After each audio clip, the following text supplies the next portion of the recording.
Success abacus 10वा वर्धापन तब्बल 150 शाखांपर्यंत मजल मारलेल्या या सक्सेस अबॅकसच्या संपूर्ण संघाला मी आपल्या सगळ्यांच्या वतीनं मनपूर्वक अभिनंदन करतो. त्याला इथून पुढच्या काळासाठी शुभेच्छा.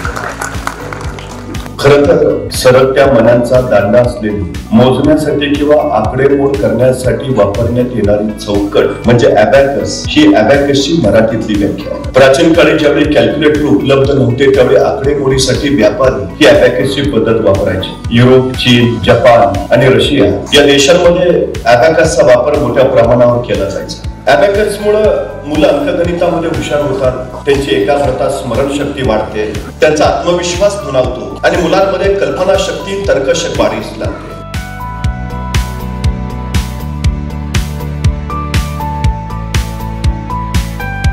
मातीच्या ओल्या गोळ्याला जर हवा तसा आकार देता येत असेल तर जिवंत हाडामांसाच्या गोळ्याला सुद्धा हवा तसा आकार देता येतो. फक्त माती ओली हवी आणि वय संस्कारक्षम हवं. ज्या संस्कारक्षम वयात मुलं घडतात त्याच वयात जर त्यांच्या हाती अबॅकस आलं तर निश्चितपणे त्यांच्यातील अनेक गुणांचा विकास होऊ शकेल. ही सगळ्यात मोठी वास्तविकता आहे. मी किरणजी पाटील यांचा मनपूर्वक आभारी आहे. त्यांना धन्यवाद यासाठी देतो की या नव्या पिढीमध्ये या सर्व गुणांचा समुच्चय ते निर्माण करतायत. ही सगळ्यात महत्वाची गोष्ट आहे.